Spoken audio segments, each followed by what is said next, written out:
What exactly makes a man? Is it the clothes he wears? Is it the beard on his face? Is it the muscles on his body? Or what's between his legs? Is he less of a man if it's smaller than others? Every day I watch them and I wonder, why can't they see me as a man? Is it because I was born in the body of a girl? This doesn't feel like me anymore. It never felt like me.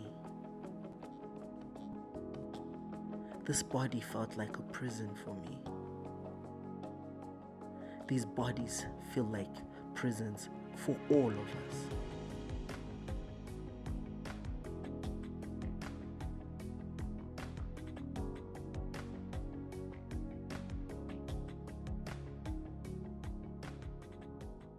My name is Sam Gcinekile Ndlovu, also known as Sam Poetic, or Thug Poetic if you like, and I'm a trans man.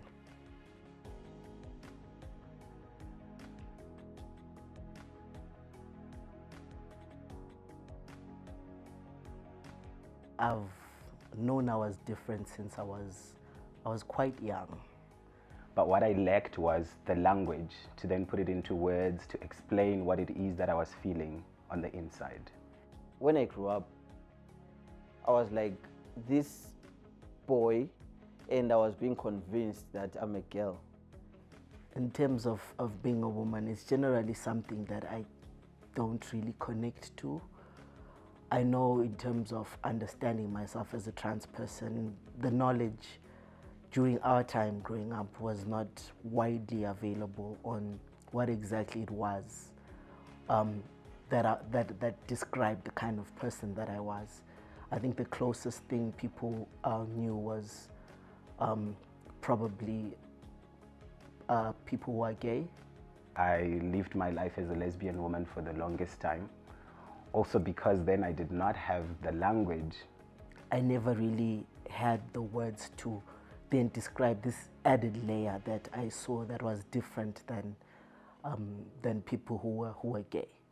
I had a best friend for the longest time who I thought was lesbian, but one day he came to school and was like, "My name is Caden, please address me as that." So for me also, as I'm also a musician and a poet, a rapper,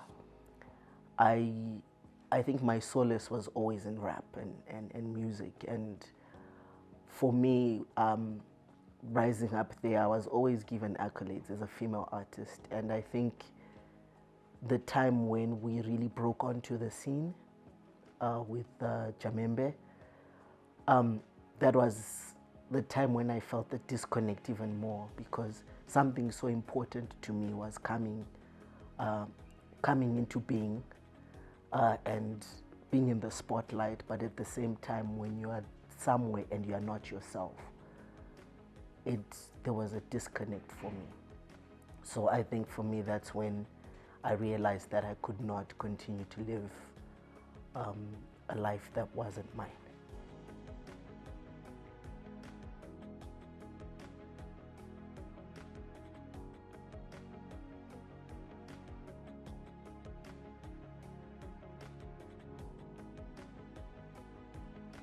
I guess my loved ones also just had no idea until very late in life. That's when they found out that I was different, and yeah, they didn't take it lightly. They actually disowned me. Having the loved ones disowning you at some point is not healthy. It's one of the most devastating things. It is a process. It was a process for me to come to terms with who I am, and I've come to accept that it is a process, maybe a longer one for them. You know, when they think they're raising a girl who's going to get married and give them grandchildren, and then I'm like, this man, yes, I'm going to have children, but that's not what they're expecting. It's been a difficult one, I think, for my family. For my father, is more of a free spirit. But for my mother, I know it's been hard. It's been really hard because, not because of perhaps our relationship, because I think our relationship is good, but I think society then tends to put a lot of pressure on parents of people who are born different and place a lot of judgment, forgetting that anyone tomorrow can wake up with a child who's born different in some way or the other. When we speak to people about teaching them about trans people, one thing we always ask them to do is to imagine that they woke up and their body was the other sex, that not the sex that they went to sleep in. How would their reactions be? How would they feel? And often people say shock. They say a lot of things that are negative and painful that they would feel. So for them to understand that for many trans people, this is how we feel every single day. So it's not an easy decision, but for me, I have found my confidence and my true self and sense of being because I took that journey and went through my transition.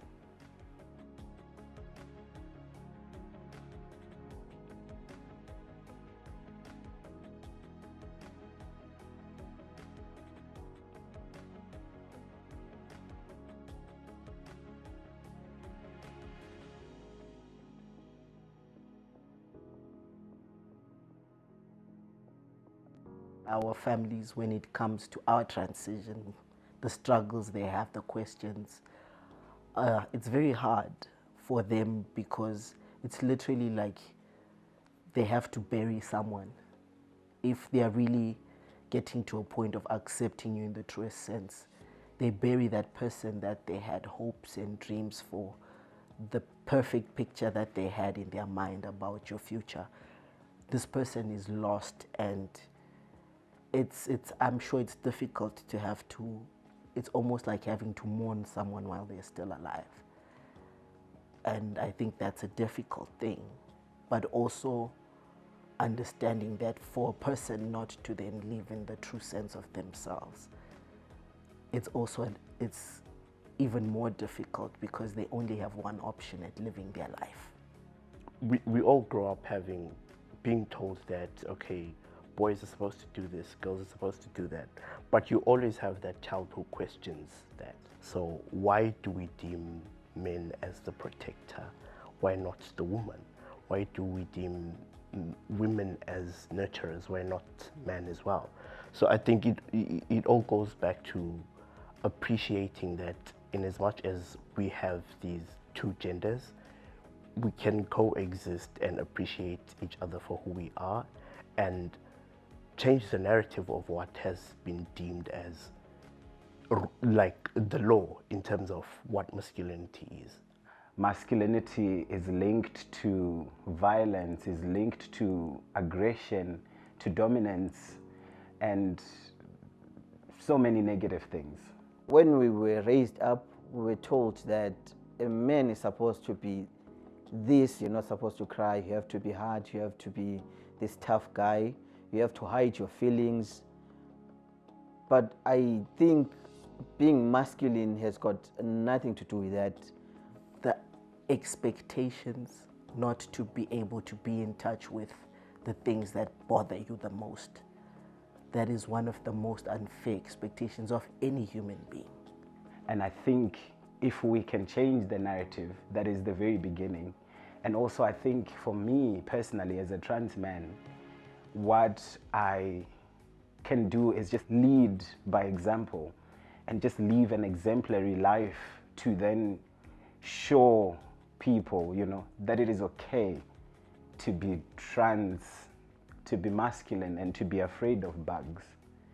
I'm afraid of bugs that people will tell me that, why are you afraid? You are supposed to be a man and you are supposed to protect us from these things.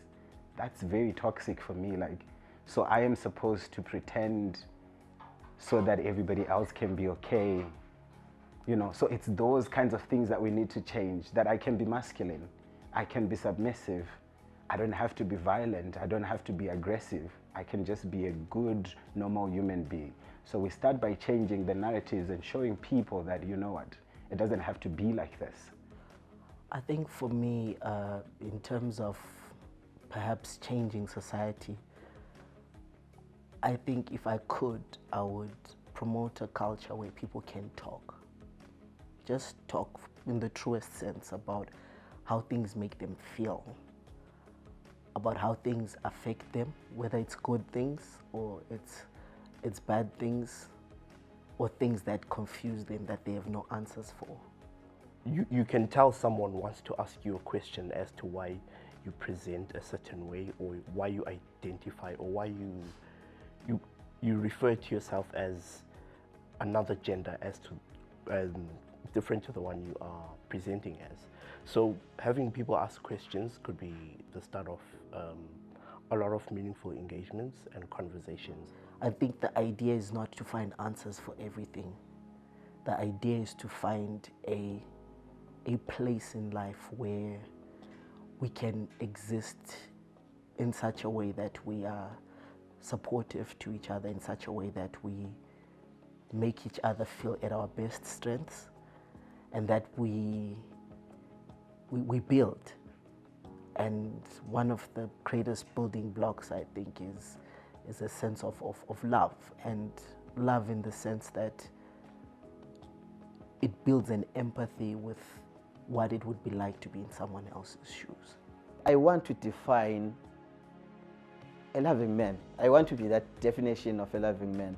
And if I had conformed to what the society wanted me to be, I think I would be so miserable, full of aggression. Like, I would be this very bitter person. I cannot even imagine or begin to imagine what my life would be like today if I had conformed to what society wanted and expected of me. I don't even want to go there, because before coming out as trans, before transitioning, life was just bad, miserable, and terrible. So I think I've just blocked that I was not this man from the beginning. In this moment, my family and I are in a very good place. They acknowledge the man that I am.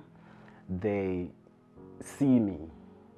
So I guess also it was a time in my life where I was now independent, I was now confident and comfortable in my own skin, that I sort of like gave an ultimatum to say, hey, you know, this is who I am, take it or leave it, you know, like, we can love each other from a distance, we don't have to be in each other's lives.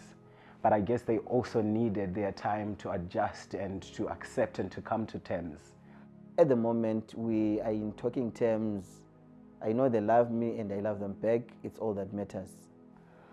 It's not 100%, but I'll take this over where I'm coming from any day.